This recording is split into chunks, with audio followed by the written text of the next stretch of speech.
आज आपको एक ऐसे जोड़े से मिलवाएंगे जिन्होंने हाल ही में सीएसएस में एलोकेशन हासिल कर ली है। आइए हम इस जोड़े के बारे में जानते हैं जिनकी हाल ही में सोशल मीडिया पर काफ़ी वायरल पोस्ट भी नज़र आ रही हैं। अच्छी पार्टनरशिप जिसमें रिस्पेक्ट है, जिसमें आप एक दूसरे को सपोर्ट करते हो। सबको अच्छा लगता था कि एक दूसरे के लिए हिंड्रेंस नहीं है बल्कि एक दूसरे को फ़ायदा पहुँचा रहे। हुज़ैफ़ा, आप ये बताइए कि आप डॉक्टर भी हैं, तो आप ये बताइए कि आप मेडिकल करने के बाद MBBS करने के बाद ये CSS की तरफ कैसे आए? इस तरह से है कि हम स्टार्ट से ही हाजरा की स्कूलिंग बर्नॉल से है और मेरी एबटाबाद पब्लिक स्कूल से है, तो हम सोसाइटीज़ वगैरह में काफ़ी इंटरेस्टेड थे। तो जब हम अयूब मेडिकल कॉलेज में आए तो हमें ऐसे लगा कि यहाँ पे थोड़ी सी प्लेटफॉर्म्स की कमी है। So we made a society there which is known as Ayubian literary and arts forum. हम दोनों इसके को फाउंडर्स हैं। वहाँ से मतलब हम एक्स्ट्रा करिकुलर और लीडरशिप पोजीशंस में इन्वॉल्व थे। देन जब हाउस जॉब स्टार्ट हुई तो I was the part of Covid response team of Ayub medical college. वो बड़ा एक मुश्किल वक्त था पाकिस्तान के लिए भी और स्पेशली गवर्नमेंट हॉस्पिटल्स के लिए। तो तब ये रियलाइज़ हुआ कि जब पॉलिसी बनती थी और since I was the representative of house officers कि आप प्रॉपर अगर इम्पैक्ट क्रिएट करना चाहते हैं तो वो क्लिनिकल लाइफ में आप उस तरह से इम्पैक्ट क्रिएट नहीं कर सकते जितना आप पब्लिक पॉलिसी मेकिंग में आके इम्पैक्ट क्रिएट कर सकते हैं। तो यही था कि आप अच्छा बेहतर इम्पैक्ट अगर पाकिस्तान में क्रिएट करना है तो CSS is a better option. And since we have a huge youth population, 64% हमारा यूथ बल्ज है, तो उसको अगर यूटिलाइज़ अच्छे से करना है तो उसके मुताबिक पॉलिसीज़ बनानी है, तो इट्स बेटर कि आप CSS करके आपके पास अपॉर्चुनिटी आ जाती है इम्पैक्ट क्रिएट करने की। अच्छा हाजरा, ये बताइए कि आपकी एक पोस्ट एक वायरल हो रही थी और वो ट्वीट भी आपने किया था कि हुज़ैफ़ा ने जब आपको प्रपोज़ल भेजा तो आपने पहले उस पर मिला जुला कोई रिस्पांस दिया और उसके बाद जब इन्होंने आंसर दिया, वो दिलचस्प वाक़या क्या है वो बताइए ज़रा। जब हम दोनों अयूब मेडिकल कॉलेज गए, वो एक पब्लिक सेक्टर मेडिकल कॉलेज था और हम दोनों मतलब मैं बर्नहॉल से आई थी, एबटाबाद पब्लिक स्कूल से, तो लीडरशिप रोल्स में रहे थे। तो हमने वो सोसाइटी मिलकर बनाई, अयूबियन लिटरेरी एंड आर्ट फोरम। तो उसमें हुज़ैफ़ा का मेरा ये इंटरेक्शन था कि ये फाउंडर थे, मैं साथ को फाउंडर थी। तो इन्होंने इनकी बहन भी वहीं पढ़ती थी हमारे एबटाबाद में, क्योंकि फैमिलीज़ भी थोड़ा एक छोटा शहर है तो फैमिली टर्म्स भी थे। तो इन्होंने अप्रोच किया प्रपोज़ल लेके। तो मैंने इनको बताया कि मेरे अभी कुछ गोल्स हैं लाइफ में, मैंने आगे मेडिकल करना है। देन ये प्लान थोड़ा सा CSS भी पाइपलाइन में था।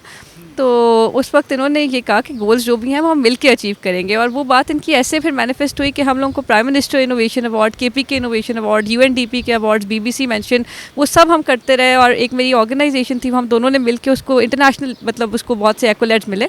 और अब अल्हम्दुलिल्लाह CSS भी फर्स्ट अटैम्प्ट में साथ मिल के तैयारी की और हो गया।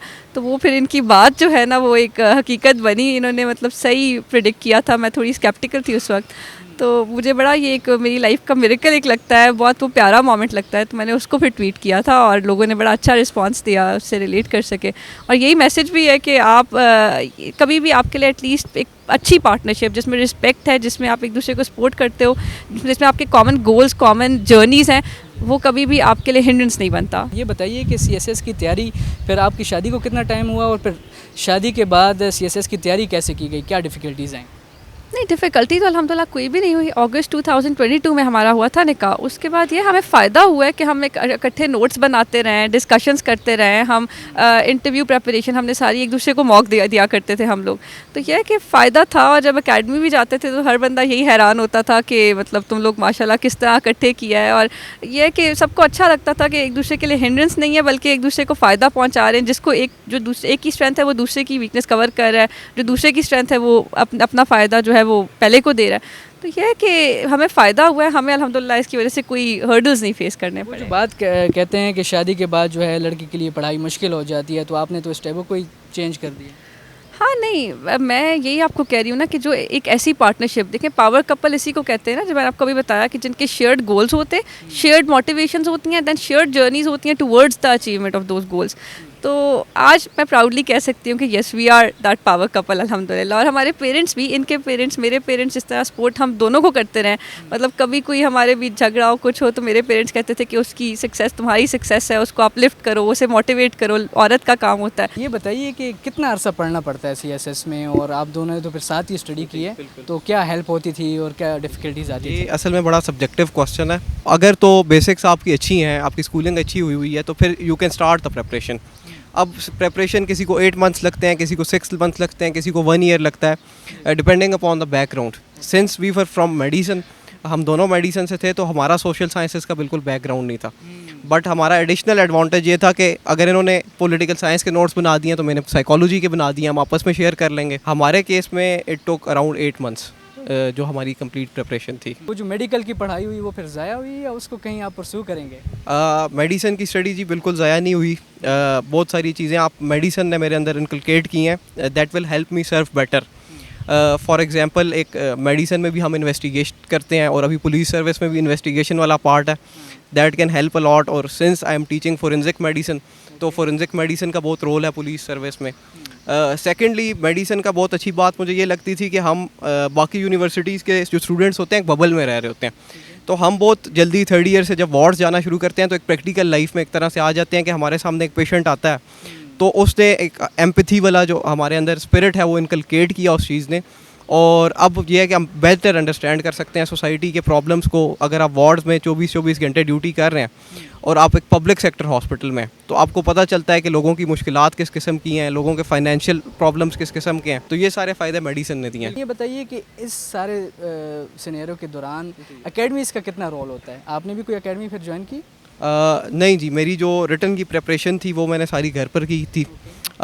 एवेल्यूएशंस में करवा लेता था कुछ स्पेसिफिक टीचर से, लेकिन मेरे कुछ बहुत अच्छे हेल्पिंग दोस्त हैं, वो मेरी बेहतर एवेल्यूएशंस करते थे। मैम से एवेल्यूएशंस करा लेता था, तो रिटर्न का जो पार्ट था वो सारी तैयारी घर पे थी। ट्रेनिंग करने के बाद आपको हो सकता है कि अलग अलग भी पोस्टिंग आ जाए, तो उसके लिए फिर आप लोग कैसे अपने लिए टाइम निकालेंगे? सर देखें, पहले तो कॉमन ट्रेडिंग में तो हम साथ ही होंगे। स्पेशलाइज्ड में अच्छी बात हमारे रिश्ते की यही रही है ना कि मैंने अब हाउस जॉब में जब मैं पढ़ भी रही थी, मैंने CSS की तैयारी 6 मंथ्स में की है। हाउस जॉब के दौरान मेरी 30 आवर्स की ड्यूटीज़ होती थी। सुबह 8 बजे मैं जाती थी, अगले दिन दोपहर को 2 बजे वापस आती थी।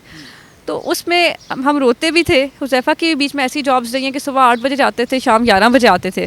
तो हम रोते भी रहे, हंसते भी रहे। हमारी एक रोलर कोस्टर थी इमोशंस की। और हम दूर बैठ के कॉल्स पे एक दूसरे से, मैं इस्लामाबाद में हाउस जॉब करी थी, ये एबटाबाद में थे, तो हम कॉल्स पे एक दूसरे की सपोर्ट थे। हमें ये पता था कि जब हम टूट जाएंगे ना तो कोई एक कॉल पे हमारे लिए अवेलेबल है। तो हमने ये रिश्ता हमारा इसी तरह लॉन्ग डिस्टेंस बहुत रिस्पेक्ट और खूबसूरती के साथ चलता रहा है। हम एक दूसरे के लिए अवेलेबल रहे। तो ये पता है कि जितना भी दूर होंगे एक दूसरे के लिए अवेलेबल होंगे और एक दूसरे को वीक नहीं पड़ने देंगे। तो मेरा नहीं ख्याल कि उससे कोई बहुत बड़ा फ़र्क पड़ेगा। आखिर में आप उन लड़कियों को क्या मैसेज देना चाहेंगे जो शादी के बाद पढ़ाई नहीं करती, अब आगे स्टडी को नहीं लेकर चलती, और फिर आप शादी के बाद CSS ऑफिसर बन गई हैं, तो क्या उनके लिए क्या मैसेज है? मैसेज यही है कि आपकी ना पर्सनल और प्रोफेशनल लाइफ 2 अलग अलग चीज़ें हैं। उसमें आपकी जो पर्सनल लाइफ के आपके रिश्ते हैं वो आपको किसी हद तक सपोर्ट ज़रूर कर सकते हैं, आपकी वो चीज़ रीइंफोर्स ज़रूर कर सकते हैं, मगर इन 2 चीज़ों को अलग अलग रखना चाहिए। और शादी को अपने लिए हिंड्रेंस ना बनाएं। आप ये ज़रूर पहचानें कि आप एक इंडिविजुअल हैं, पहले आप एक अलग इंसान हैं, आपके कुछ हकूक़ हैं, आपके अपने एम्बिशंस और गोल्स हो सकते हैं और आपको पूरा एक राइट है उसको परस्यू करने का। अपने पार्टनर से उसको डिस्कस करें, जैसे अपने माँ बाप से भी तो बंदा करता है ना। तो इस रिश्ते की भी यही खूबसूरती है कि आपके माँ बाप के बाद आपका अगला गार्डियन वो इंसान होता है। आप उससे डिस्कस करें, उसके साथ मिलकर चलें, उसे भी रीइंफोर्स करें, उसकी जो भी चीज़ें वो करना चाहते हैं उसे मोटिवेट करें कि वो भी आगे बढ़े, मगर उसके साथ कदम मिला के चलें। ये हमारा ये आज की बात नहीं है, ये तो आपको पता है कि हमारा इस्लाम भी हमें यही सिखाता है कि औरत और मर्द जो है वो बिल्कुल बराबर इस चीज़ में हकूक़ रखते हैं। और अपनी मॉडेस्टी, अपनी जो प्रॉपर कुछ चीज़ें हैं प्री रिक्विजिट्स वो पूरे करते हुए आप आसमान तक जाएँ। Sky is even not the limit.